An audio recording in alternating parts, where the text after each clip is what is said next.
JEE mains 2022 में जो question आए थे मोस्टली वो जेई मेंस के हिसाब से थोड़े से डिफिकल्ट, लेकिन ये क्वेश्चन सिंपली एक बोर्ड लेवल का क्वेश्चन था, इसलिए मैं चाहूंगा इसको आप पहले अपने आप ट्राई कीजिए, उसके बाद आप सोल्यूशन देखिए। इस क्वेश्चन करने के लिए सिंपली आपको पता होना चाहिए कि argument of z1 upon z2 is equal to argument of z1 minus argument of z2। इस क्वेश्चन में आप दो साइमल्टेनियस इक्वेशंस बना सकते हो, आर्गुमेंट ऑफ z1 और आर्गुमेंट ऑफ z2 के अंदर, और उन दोनों की हेल्प से हम आर्गुमेंट ऑफ z1 और आर्गुमेंट ऑफ z2 निकाल सकते हैं। लेकिन पहले आप इसको ट्राई कीजिए, after that see the solution. पहले मैं क्वेश्चन को पढ़ देता हूं। इस क्वेश्चन में कहा गया है कि z1 and z2 are two complex numbers which satisfy this condition and this condition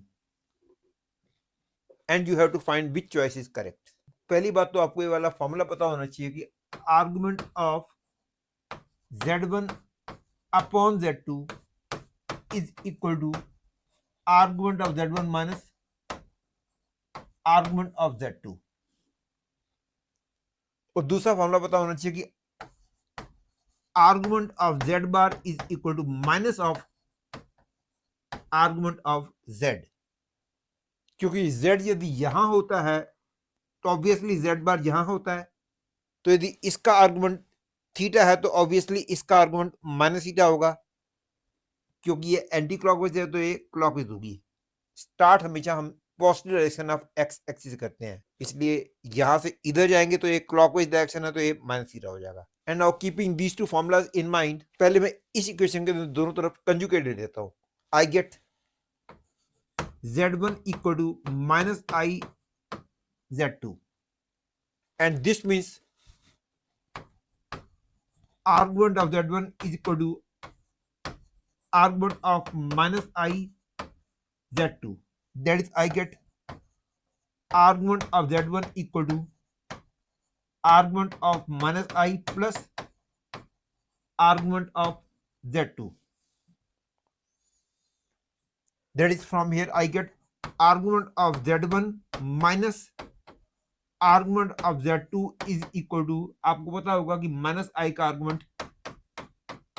minus power 2 होता है। Therefore, I got one equation between argument of z1 and argument of z2, और अब मैं इसकी हेल्प से argument of z1 और argument of z2 के अंदर दूसरी इक्वेशन बनाऊंगा। From here I can easily say that argument of z1 minus argument of z2 bar is equal to pi, और z2 बार है इसलिए हम इसको ऐसे लिख सकते हैं कि argument of z1 plus argument of z2 equal to pi, and now using this equation